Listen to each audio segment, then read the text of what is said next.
It starts as a normal day at one of America's biggest oil refineries. 1,800 people are busy at work. Without warning, a massive explosion rocks the plant. The blast is felt 8 kilometers away. Dozens of people are injured, 15 are dead. A desperate rescue operation gets underway. America's worst industrial disaster for 15 years shatters a close-knit community. Now, a team of investigators must work out exactly what went wrong. Human error, design flaw, or terrorist attack. Disasters don't just happen. They're a chain of critical events. Unravel the clues and count down those final seconds from disaster.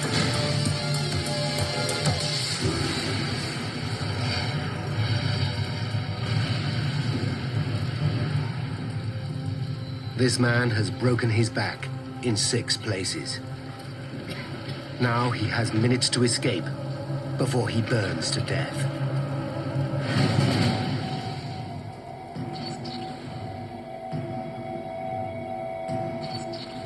North America, Texas, the Gulf of Mexico.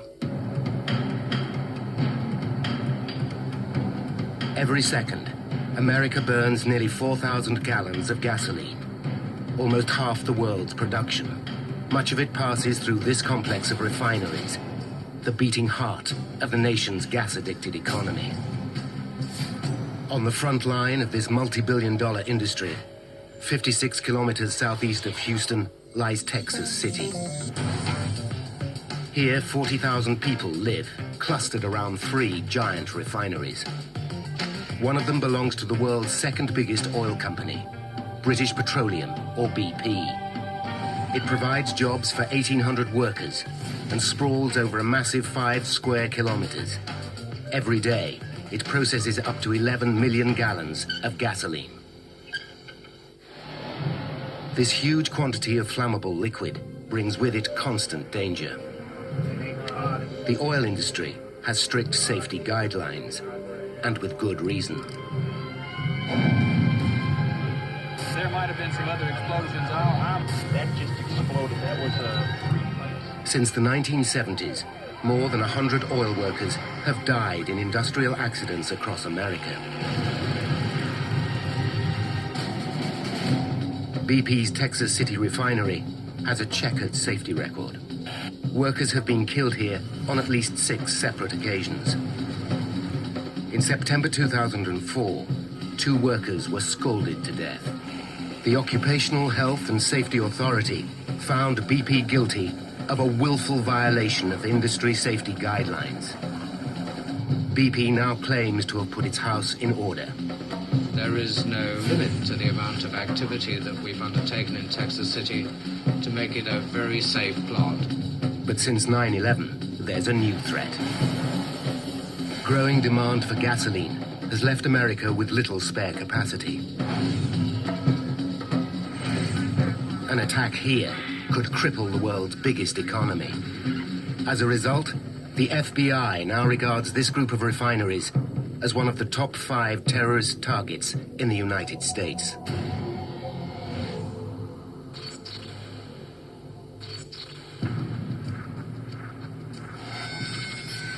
At 2 a.m., night shift operators at the BP refinery work on a distillation tower. For the last month, the tower has been shut down for routine maintenance. This usually happens once every few years. Now its operators must start it up again. The process can take up to 12 hours, and much of it has to be done manually. The risk of human error makes it one of the most dangerous jobs in any refinery. The tower's function is to distill raw fuel into its heavier and lighter components. On its way into the tower, the liquid is heated by a furnace, and the lighter components evaporate. The vapor rises to the top of the tower and is channeled out through a pipe. It then passes through a condenser and returns to liquid before being pumped away. This will be added to gasoline to make it more potent. Meanwhile, the heavier residue left at the bottom of the tower is siphoned off. This will be used to make products such as tar. If the distillation process creates too much vapor, operators can lower the pressure by venting excess gases. These eventually reach a safety outlet or blowdown stack.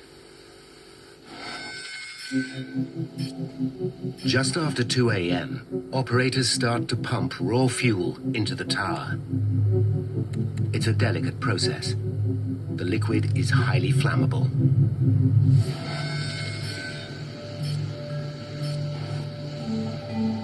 An hour later, an alarm goes off in the control room. The liquid in the tower is above the recommended level.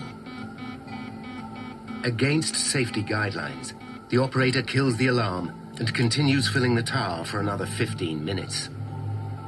It's an unofficial but routine shortcut, which has been taken many times before.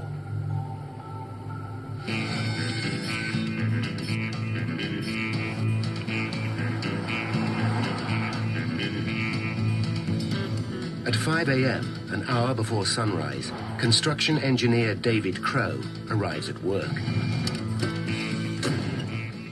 David's office is in a 20-meter trailer within sight of the blowdown stack. Though he's only worked at the BP refinery for the last 8 months, David and his wife Georgine have become close friends with his fellow workers. They were all buddies. There was no problems. Everybody got along. Among David's friends are James and Linda Rowe. James has worked here as a department superintendent for a year.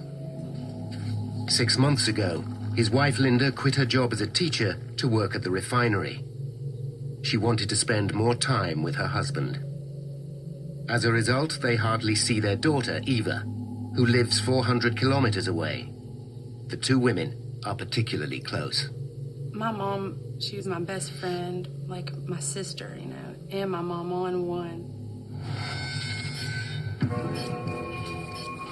By 10 minutes to 10, there's been a change of shift at the distillation tower. The computer shows the liquid level has dropped to normal. The supervisor now decides to move on to the next phase of the startup process. An operator starts to feed more fuel into the tower. Minutes later, the supervisor receives a phone call. His son has broken his arm at school. He hands over control to a colleague. At 10 a.m., operators light burners on the tower's furnace. This starts the distillation process by heating the liquid feeding into the tower. From this point on, most functions are automated. The most risky part of the process is over. 12:40 p.m. Everything seems to be going normally. Then a high-pressure alarm goes off. Operators check the tower's level indicator and find nothing wrong. They conclude the distillation process must be producing too much vapor.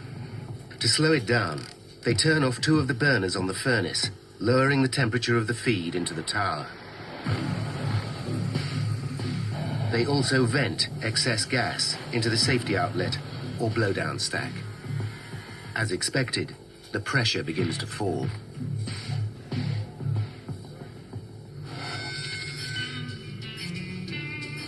Just before 1 p.m., workers relax within sight of the distillation tower. It's been a week without accidents, and to reward the workforce for their safety record, BP's management buys them lunch. As the workers enjoy their food, a white pickup truck approaches the main processing unit. It's one of many trucks in the refinery, and nobody pays it any attention. Among the workers are Ralph Dean and his wife, Alyssa. Ralph has been employed here for 8 months as a rigging supervisor. Alyssa is 32 and works as an office manager in the nearby trailer. lunch is the one time they get to see each other. I was having a great time. Free lunch, free food, construction workers. Yeah, it was great.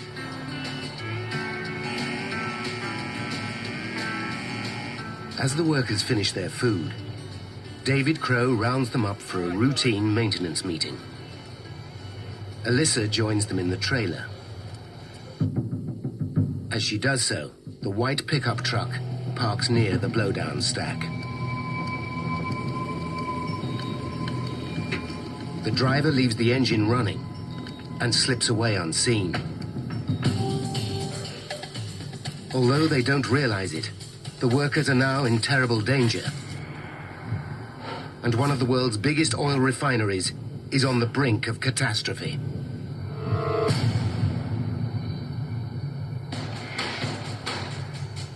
At the BP refinery in Texas City, operators have been starting up a distillation tower for the last 11 hours. The high-risk procedure seems to be going to plan.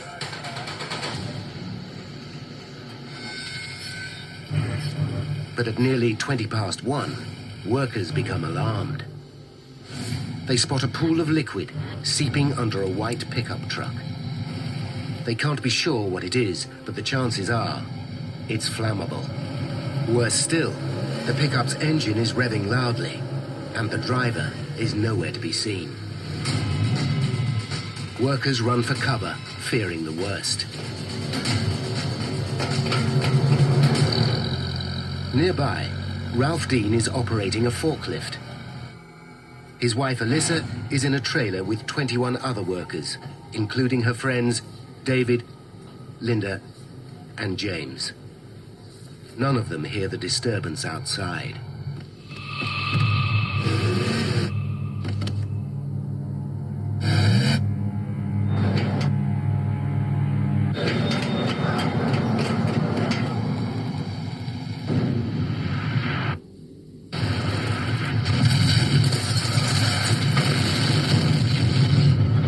Never heard a noise that loud. Extremely violent. It was biblical. As far as Ralph can see, the refinery is ablaze. The impact of the blast is felt 8 kilometers away. Just outside Texas City, David Crow's wife, Georgine, is busy at work. Within minutes of the explosion, local TV stations broadcast pictures of the burning refinery. In case anyone is just joining us, you are looking at live pictures from Texas City. Georgine can't mistake her husband's workplace. Your heart is racing. My stomach started feeling queasy. I don't know, I think I wanted to scream. It becomes clear this is a major disaster. In a panic, Georgine phones her husband, David. There's no answer from his mobile phone, nor from the landline in the trailer.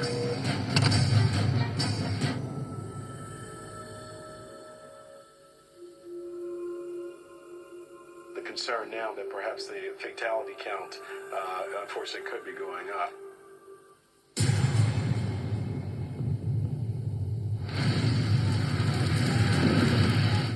Dazed by the explosion, Ralph Dean suddenly realizes his wife would have felt the full impact of the blast.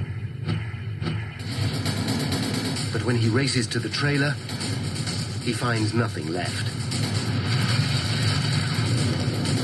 Alyssa is nowhere to be seen. I can't recall feeling anything.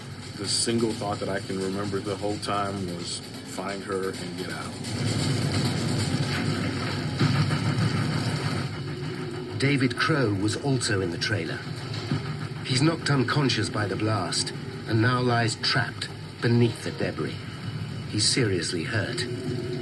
He's fractured his foot, his heel is crushed, and he's broken 6 vertebrae. But if he doesn't move quickly, he'll burn to death. As he regains consciousness, David tries desperately to free himself.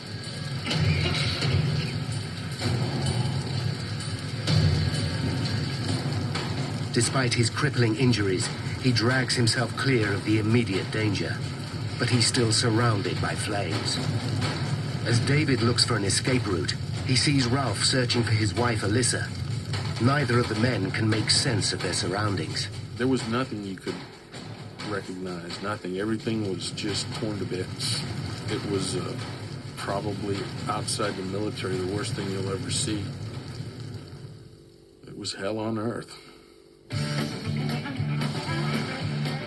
Meanwhile, Eva Rowe is on her way to visit her parents, James and Linda.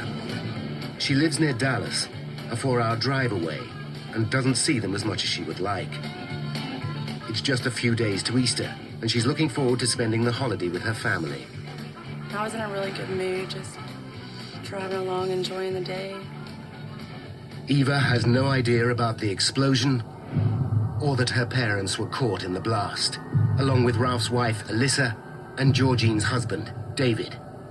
Not all of them will survive.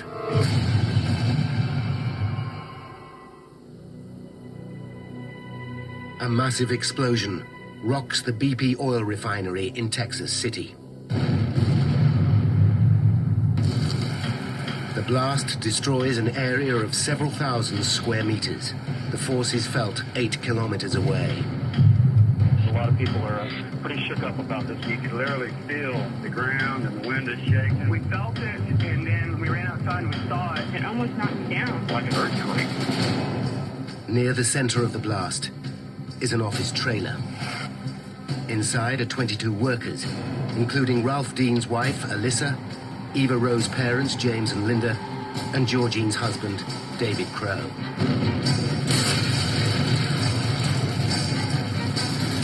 David survives the blast, but his back is fractured in 6 places.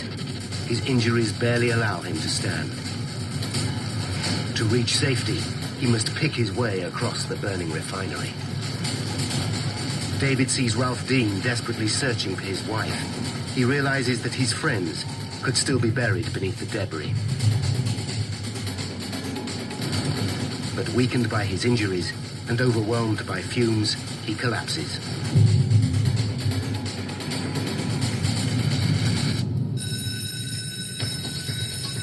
Meanwhile, a massive rescue operation gets underway. Go ahead. How many lifelines do you have in the lake? We have 1. Do you need more? Request them all. 200 firefighters descend on the refinery. The scene, to me, looked like a nuclear explosion had gone off. It just wiped everything out. There are things I saw that day that most people will never see in their lifetime and hopefully never will. Emergency services have to act fast. Millions of gallons of flammable materials are within meters of the fire. David Crow lies crippled, choking on the lethal fumes. Then, 2 colleagues stumble across him and drag him to safety. How in the world did I get out of that? Why me? Why was I spared?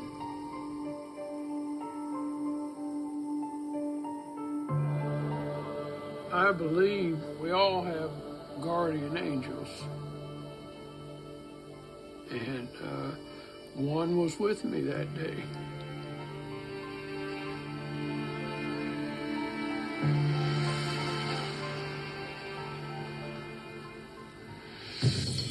The paramedics will initially work on this scene to stabilize the most seriously injured and then prepare the patients for immediate transport to the nearest hospital, either by life flight or by ambulance. Every available helicopter and dozens of ambulances race the victims to hospitals. David Crow's wife, Georgine, learns that her husband is alive. When she sees him, she's shocked by the state he's in. He looked like he had been tied to a car and dragged down a road. I told him, I love you. And I'm glad you're still here.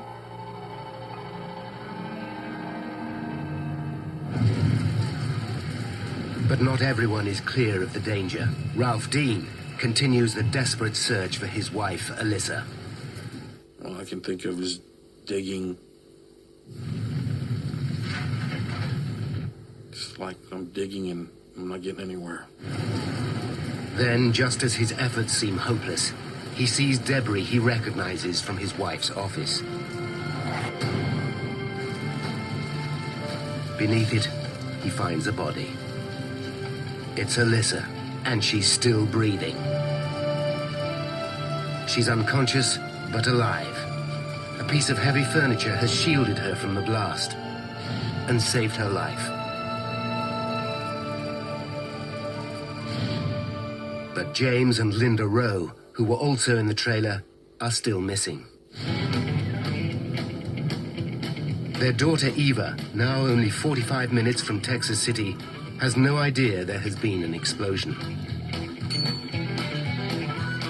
There has been apparently a major explosion. We understand from one of the witnesses who called us that it is at the BP refinery. When she hears the news, she immediately calls her mother, but gets no response. I knew that something was wrong because she always answered. And that time she didn't.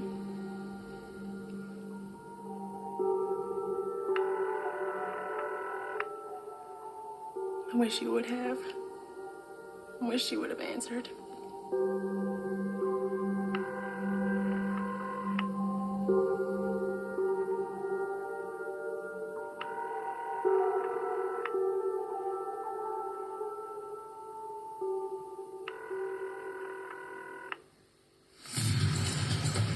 Back at the blast site, it takes firefighters more than 2 hours to extinguish the blaze.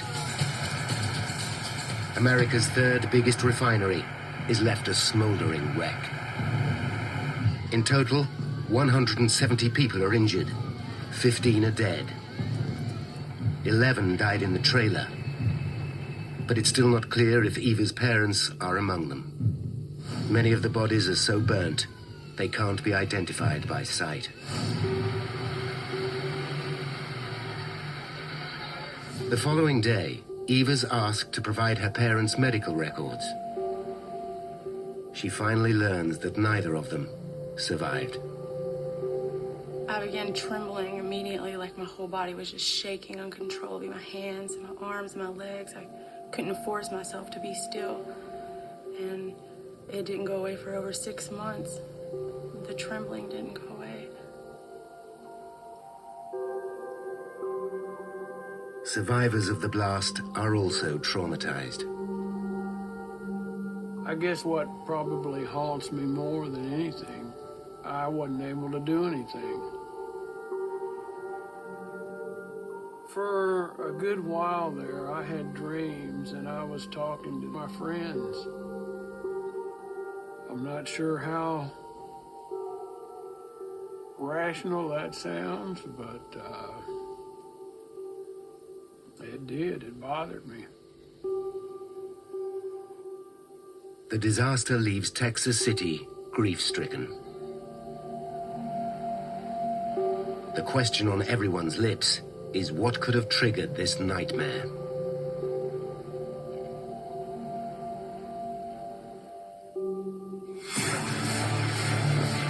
Now, by going deep into the official investigation, we can reveal the calamitous chain of events that led to the Texas City explosion.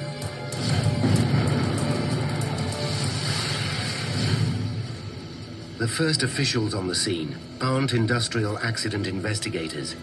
They're agents from the FBI. They arrive within hours of the disaster. In an era of global terrorism, the agency is suspicious of any major explosion. The Texan oil industry is a particular concern. Since 9/11, these refineries have been designated high-value targets. The potential for a terrorist atrocity is obvious. The agents fear this disaster could be the start of a new wave of domestic terrorism. They turn to eyewitnesses for the first clues. Immediately, their attention is drawn by the mention of a white pickup truck. Several witnesses recall hearing the truck's engine revving loudly, though there was no sign of any driver. The agents need to know if these facts are as sinister as they sound. But just as they think they're making progress, other eyewitness statements shed further light on the case.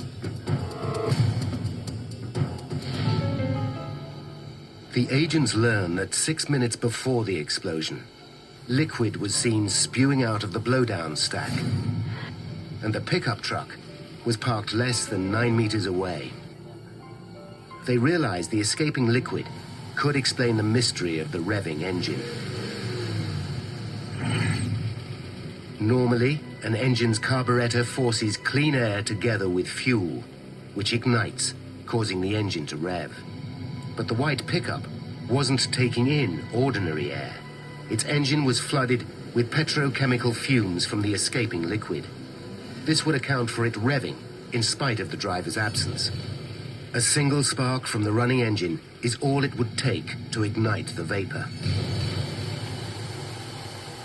It now looks like the escaping fluid is to blame for the blast.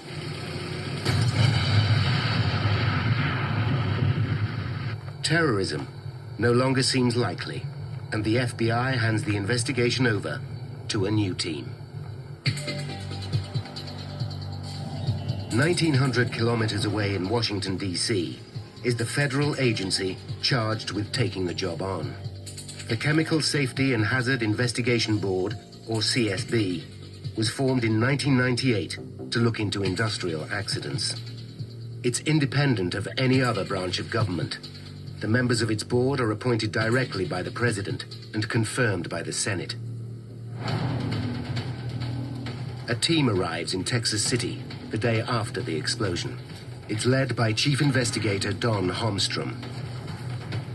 A trained lawyer with years of experience working in refineries, Holmstrom is regarded as a leading expert in petrochemical safety. Over the last decade, he's investigated a string of major accidents. The press refer to him as a safety evangelist, the perfect man to handle the pressure of a high-profile investigation. A catastrophic incident of this magnitude certainly focuses a lot of attention from the media, from the public in general, on an international level. Holmstrom knows progress will be slow. Key witnesses are either dead or injured. Much of the evidence has been destroyed in the explosion, and the blast site is unsafe. One thing at least is clear. Eyewitness testimony has placed the blowdown stack at the heart of the disaster. This was the source of the liquid that seeped under the white pickup truck. Holmstrom knows the blowdown stack is the final safety outlet for the distillation tower. Its function is to vent gases and contain small quantities of liquid. But there's no way fluid should ever overflow from the 35-meter stack. Something must have gone disastrously wrong. But what? The team needs to start gathering physical evidence from the blast site. In particular, they need to find the computer hard drive from the main processing unit. This holds a complete electronic record of the distillation process. But progress is immediately hampered. The explosion has released cancer-causing benzene gas, and it could take days for it to disperse. The investigators don't know when it will be safe for them to move in. America's oil industry is desperate for answers. Is this catastrophe a tragic one-off? Or could it be repeated elsewhere? Identical distillation towers exist in refineries across America. If they're unsafe, the oil industry could be crippled. In the uncertainty that follows, gasoline prices hit an all-time high. And the world's biggest economy is left on the brink of crisis. A huge explosion rocks the British Petroleum oil refinery in Texas City. 170 people are injured. 15 are dead. The FBI rules out the possibility of a terrorist attack. It now falls to Don Holmstrom and his team from the Chemical Safety Board to find out what went wrong. Holmstrom knows the disaster can be traced to flammable liquid that spewed out of the blowdown stack. The stack is connected to the distillation tower, and Holmstrom suspects that's where the liquid came from. What he doesn't understand is how it could have reached the blowdown stack, let alone have filled it. During the distillation process, liquid in the tower should not exceed a level of 2 meters. Holmstrom knows that to escape, it must rise more than 46 meters above its correct level to the top of the tower. But there's a series of safeguards to prevent this happening. First, an outlet control valve automatically regulates the flow of liquid from the bottom of the tower. If it begins to overfill, the valve opens wider and the level goes down again. Second, a level indicator should provide operators in the control room with a constant update on how full the tower is. Attached to it is a high-level alarm, which should go off if the tower starts to overfill.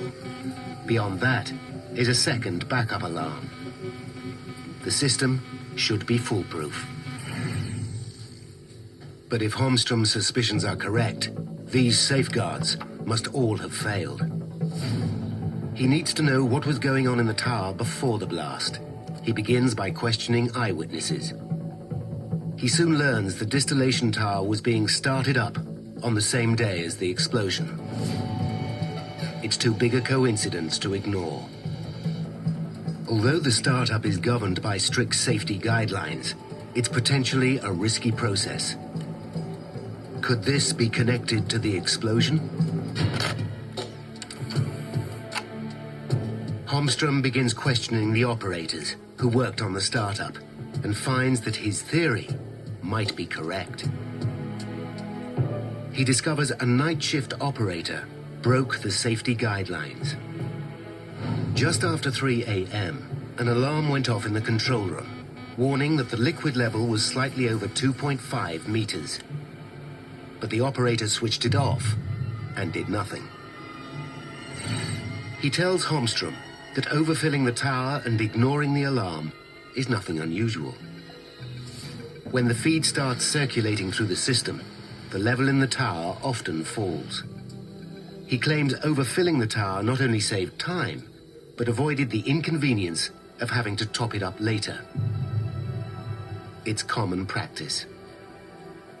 He left the level at about 4 meters, confident it would drop back towards 2 meters when the day shift operator started to circulate the feed. Holmstrom has uncovered a clear breach of safety procedures, which could be linked to the explosion. But when he questions the day shift operator, the man supports his colleague. While he was on duty, he had a constant eye on the level indicator and saw nothing to concern him. It consistently showed a level of less than 3 meters. It looks like this line of questioning could be leading Holmstrom up a dead end. But Holmstrom decides to look more closely at the design of the level indicator. And it's here he makes his first breakthrough. He discovers the indicator suffers from a fatal design flaw. It can only measure liquid up to a height of 3 meters, which shows as 100% on the operator's control panel. Anything beyond this doesn't register on the level indicator. Worse still, the indicator's design means that if the liquid were to pass 3 meters, it could even show a drop in level. Holmstrom realizes the operator's testimony does not prove the startup was safe. He suspects he's on the right track. But even allowing for these mistakes, there should be enough safeguards to prevent an explosion. A second alarm, situated above the first, should go off if the liquid level passes 2.5 meters. Yet nobody recalls hearing it. Holmstrom focuses on this backup alarm. He goes through BP's work orders and discovers another critical error. The alarm had been reported as damaged before the explosion, and there's no record of it being fixed. Holmstrom now knows that of the tower's 2 high-level alarms, one was deactivated and the other never worked in the first place. But even with the alarm systems out of operation, there are further safeguards to prevent excess liquid from rising in the tower. The liquid level is regulated automatically by an outlet control valve. If the level gets too high, the valve automatically opens to allow more liquid out of the tower. Could this also be faulty? Without access to the blast site, the investigators cannot know for sure. Holmstrom confirms with the day shift operator that liquid did flow out of the tower at a normal rate. To his horror, he learns the operator doesn't realize he should check this. It's a serious oversight, but in itself, it's not enough to account for the disaster. Safety guidelines dictate that a supervisor should always be on hand to oversee the flow of liquid during startup.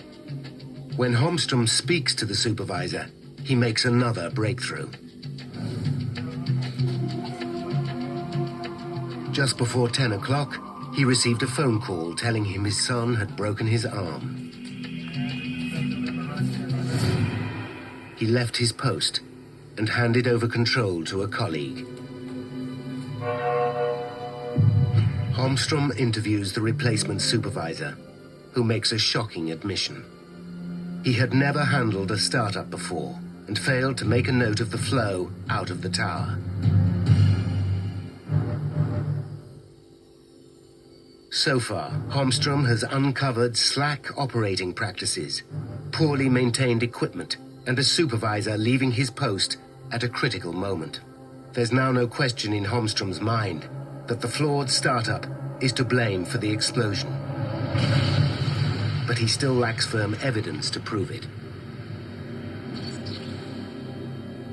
1 week after the explosion, the team finally get the news they've been waiting for. They are cleared to enter the blast site. The investigators sift through the debris, taking 200 photographs as well as video footage. A lot of evidence has been destroyed in the blast. But the most important piece of evidence is intact: the hard drive from the tower's control room. It's the equivalent of an aircraft's black box and contains an electronic record of all the key processes that went on within the tower. At last, Holmstrom has the information he hopes will substantiate his theory. He immediately examines data from the outlet control valve. As suspected, it's at the heart of the problem.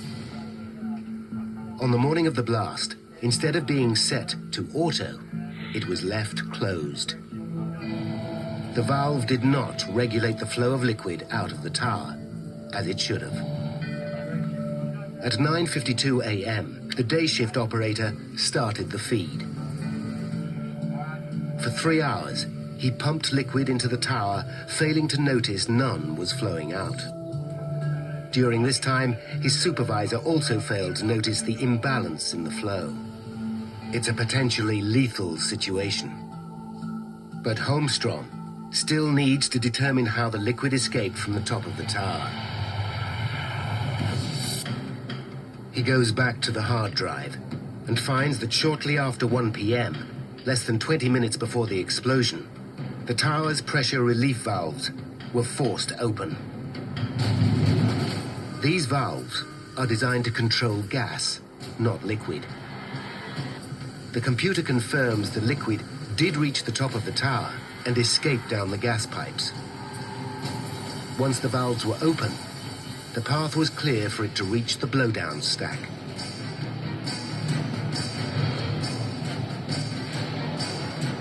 It would quickly have filled the 35-meter stack and spewed out the top. Holmstrom's hunch is correct. A catastrophic series of mistakes in the startup process did cause the disaster.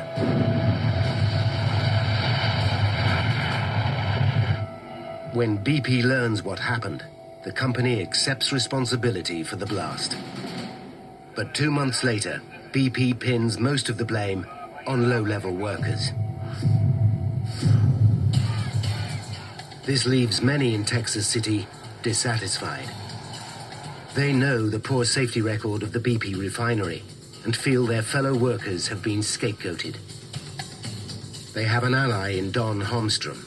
He agrees it's too easy to blame a handful of people.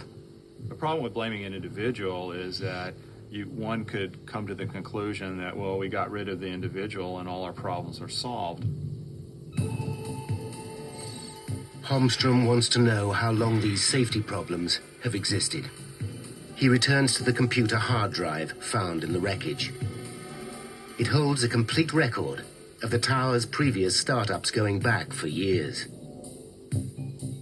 He discovers a frightening catalogue of near misses. The records prove the night shift operator had been telling the truth.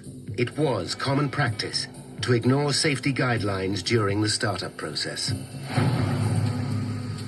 Out of 16 previous startups, 13 had liquid levels above 3 meters, the range of the level indicator. Any of these could have ended in disaster, but managers at the refinery failed to properly investigate the malpractice. Certainly the safety culture as it existed before the incident left a lot to be desired. Next, Holmstrom turns his attention to the location of the trailer where most of the victims died. He's concerned it was sited just 37 meters from the blowdown stack. He wants to know how BP could justify locating it in such an exposed position. To him, the risk should have been obvious. This isn't the first time workers have died in this way. In 1995, at a refinery in Pennsylvania belonging to Pennzoil, a trailer was located near 2 large storage tanks. When the tanks exploded, 5 workers were killed. The resulting investigation warned against placing trailers near flammable materials. But BP disregarded the warning. They decided the convenience of putting employees near the unit they were working on should override safety considerations. Holmstrom discovers BP tried to justify the trailer's location with an elaborate series of risk calculations. The company decided the trailer's safety depended on the length of time it was occupied.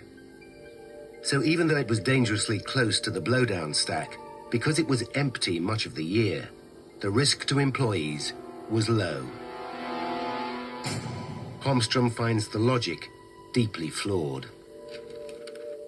Certainly, if you're an occupant of a trailer and you're being sited next to a hazardous process unit, it doesn't make any difference whether you're exposed to a risk for several weeks or a year's period. It's still a risky situation for you. Lax safety practices and employees left dangerously exposed. It's a lethal combination, particularly in light of the string of fatal incidents that have haunted Texas City. The problems that existed at Texas City had been present for many years. Safety was very problematic at the plant. Workers were concerned about coming to work because of the risk of catastrophic incidents. It shouldn't be necessary to go to work every day and under the threat of death. This refinery's been killing people for years. Obviously, it was built on evil ground. They need to shut it down and put a marble statue with all the names of the dead in front of it and just walk away from it. Even before the explosion, the Texas City plant was America's most dangerous oil refinery. Since the 1970s, accidents here have killed more than 30 workers. I think these events are unrelated. There has been a few, and we regret each one. However, Holmstrom believes BP's recent safety problems are related, and the trail leads directly to its most senior executives. America's worst industrial accident for a decade has killed 15 workers at BP's Texas City oil refinery. A lot of folks worried about their loved ones right now, Jerome. A tragic, tragic day in Texas City. Don Holmstrom and his team from the Chemical Safety Board are investigating a history of fatalities at the plant. Despite BP's claims to be getting to grips with its poor safety record, the team finds evidence to the contrary. In 1998, an internal memo from BP's board in London ordered all refinery managers to cut operating costs by 25%. This cost cutting is directly to blame for the disaster. The final safety outlet in the distillation process is a blowdown stack. Despite the errors that occurred during the startup, an effective safety outlet could have averted the tragedy. But the blowdown stack is an ancient design, more than 50 years old. Holmstrom discovers that in 2002, BP decided against replacing the stack with a modern safety flare system. This cutting-edge model is able to deal with overflowing liquid while the flare burns off excess gas. The new design would have prevented the disaster. This is a case of a company denying the risk. They knew the hazards, they were aware of them, but when they had the opportunity to take action, they did not do so.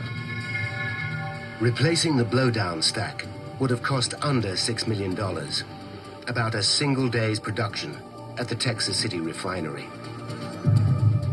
For the people who worked there, it would have been a small price to pay. It's people. People are the most important thing. Not the plant, not the corporation itself. It's the people.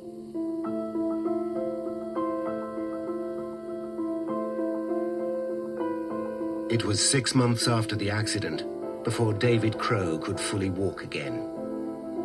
He still suffers pain from his injuries. But it's the mental scars that are taking longest to heal. He's not the same person.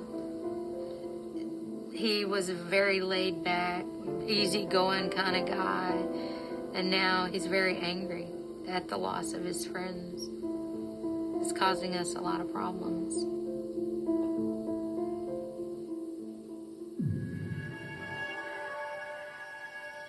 Like David, Ralph Dean's wife, Alyssa, also suffered a broken back.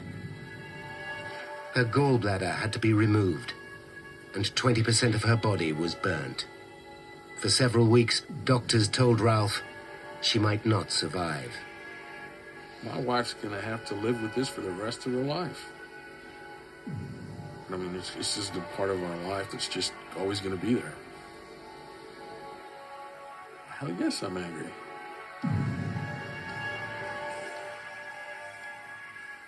That probably won't ever go away. Eva Rowe is also struggling to cope. More than a year after the explosion, she still can't come to terms with the loss of her parents. It's really hard, not having either one to lean on. But I'm glad that they're together. I wish I could still have both of them, but I couldn't pick to have one or the other. I'm very glad they're together. Since the explosion, BP has set aside more than $1 billion to pay compensation claims. 6 workers, including the original supervisor, have won libel actions after the company wrongly blamed them for the disaster. BP has appointed a new site manager in Texas City and improved its training program. It's relocated its trailers and has begun replacing blowdown stacks. The company is now carrying out a total overhaul of its global operations.